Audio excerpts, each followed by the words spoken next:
The purpose of this video is to talk about sentence structure. As you know, English has some peculiarities, and we're going to talk about some things in terms of how sentences are constructed and how it's different than maybe some of the languages that you all speak. I know from my experiences learning German and then with Chinese, Thai, and Korean that grammar sentence structure order is very different than English, and it's something that non-native speakers have to get used to. So let's talk about it, all right? So let's start off here. We're looking at the page at the end of chapter 30. And just remember, there's some few basic concepts to grasp. Some of this you should know. If you do, we'll take this as a review. And if not, well, then you learn something. First of all, we talk about linking verb. And some of the languages, I had a Russian student last semester, and she found this difficult using linking verbs. The students' native language was Russian, and they don't use linking verbs such as is, are, and were between subjects and complements. Those are things, complements are things that rename a subject after the verb.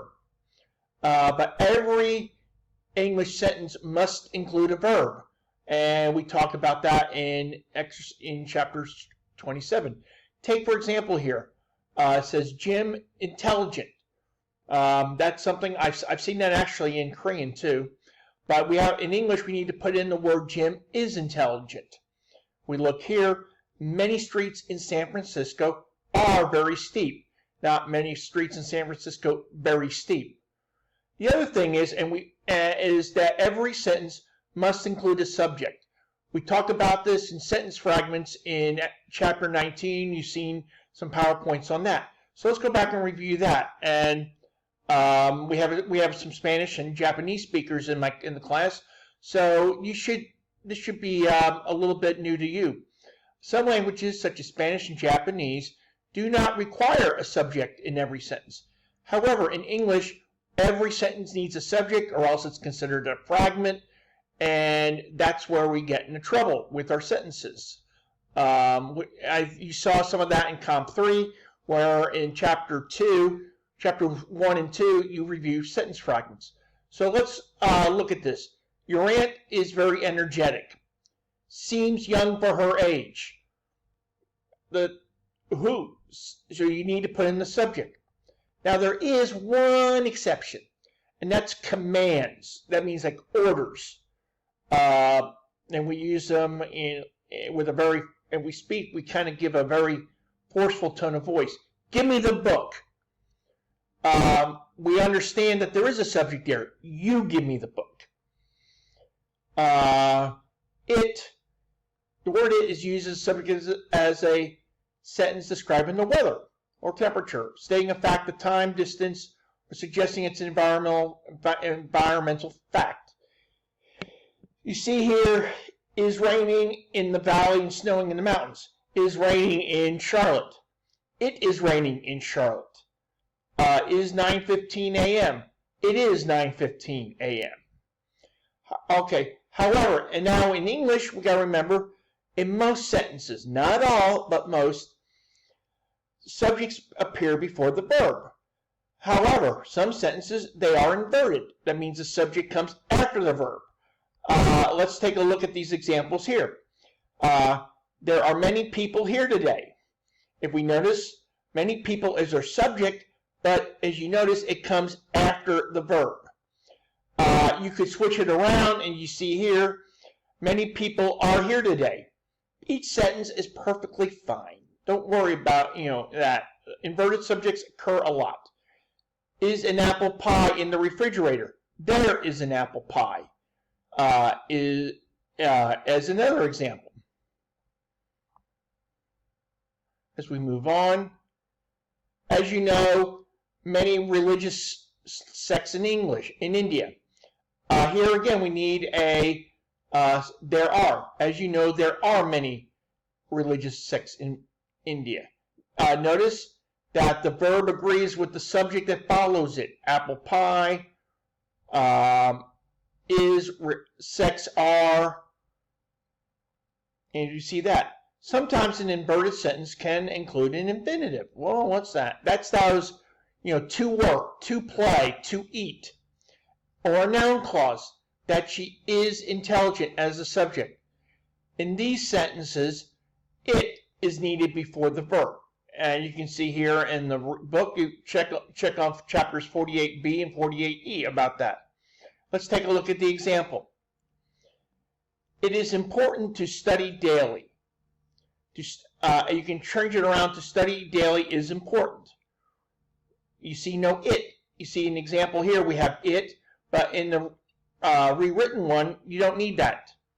Because the road is flooded, it is necessary to change our route.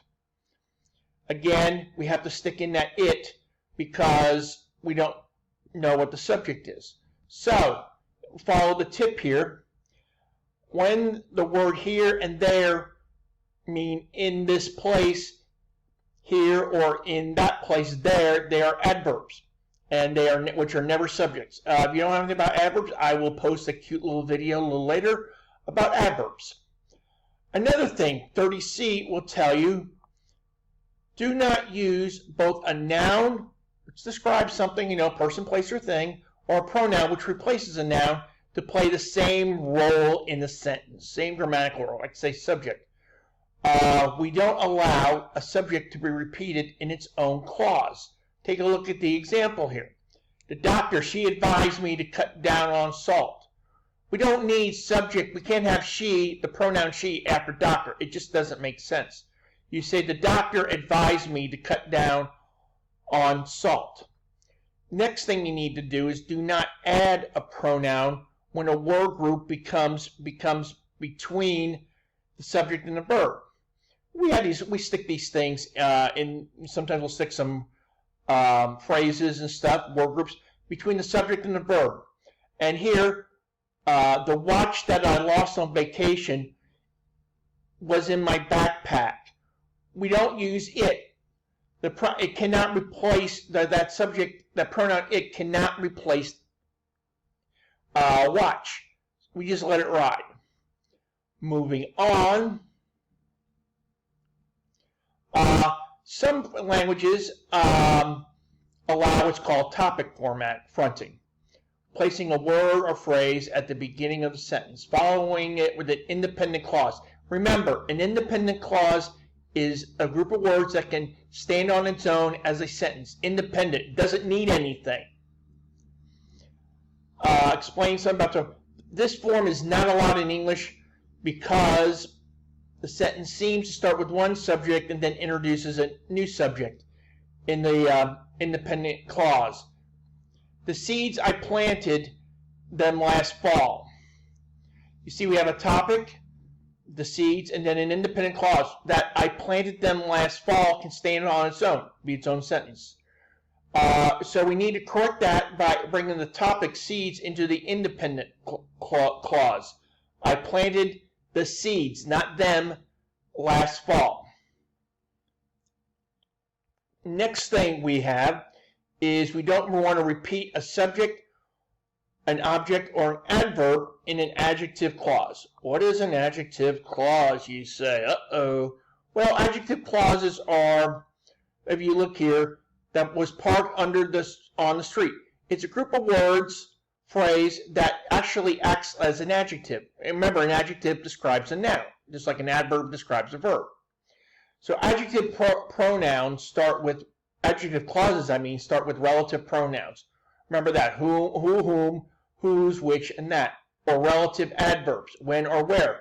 Kind of like, remember the WH questions when we think about writing an essay or forming a question. Relative pronouns usually serve as objects or subjects in the clauses they introduce. Another word in the clause then cannot serve that same function. You're having two things doing the same function. Let's look at this. The cat ran under the car that was parked under the street, on the street. The cat under the car that it was parked on the street. The relative pronoun that is the subject of the adjective clause. So it can't be added. We have two things acting at the same thing. We can't have that. Myrna enjoyed the investment seminars that she attended them last week. Again, them goes back to the verb, is the relative pronoun that, is the object of the verb attended. The pronoun them then cannot serve as an object. An object, remember, is what the verb is acting on. I play baseball. I is the subject, play is the verb, baseball is what I'm playing. And sometimes that relative pronoun is understood but not present. So we don't need to add another word. So just remember that. Here's another one. Myrna enjoyed the seminar. She attended them last week. We don't need that them. The relative pronoun that is understood. It's not there, but we know it's there. We assume. I know what you're going to say about assume, but we're not going to go there. And here we have some exercises. Again, I'm not require you to do these book exercises. I do highly suggest you do them. If you have any questions, post them in a discussion forum, question and answers, or stuff, or just send me an email and or message on Teams, and I'll get with you. Okay, 30E. Avoid mixed constructions beginning with although and because. What is that? Well, a word group that begins with although cannot be linked to a word group that begins with but or however. And that's what they call a mixed construction. You can go back and look at chapter 11, section A on that. Similarly, a group that begins with the word because cannot be linked to a word group that begins with so. So if you want to keep although or because, you need to drop the other word. Let's look at the example. Although Nikki Giovanni is best known for her poetry for adults, but she has written several books for children. Because German and Dutch are related languages, therefore tourists from Berlin can usually read a few signs in Amsterdam. If you want to keep the other linking words, you need to omit or take out although and because. Let's try that. German and Dutch are related languages. Therefore, tourists from Berlin can usually read a few signs in Amsterdam. That's what we do when we take out therefore and use because. So let's move on. As you can see here, although Nikki Giovanni is known for her poetry, for adults we have a comma there. We take out the although. She's written several books for children. Because we take out German and Dutch are related languages, we don't use a comma, we use a semicolon. We're going to be talking about that next week. We're going to spend a lot of time on commas. Do not place an adverb between a verb and its direct object. Remember, direct object is what the verb is working on. And you see, slowly we move down the rain-slick road. And you can go over this. However, an adverb cannot appear between a verb and its direct object. Mother wrapped carefully the gift. No, mother carefully wrapped the gift. Can't appear between the verb wrapped and its direct object. So we have some more exercises to do.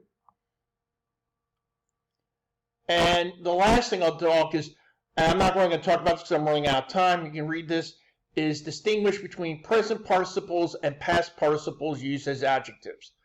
You want to know that, read that on your own. I will get that to you in a future video. Okay, if you have any questions, again, post it on discussion forum, question and answers, post it in Teams, or send me an email. I hope this has been helpful, and we'll see you soon.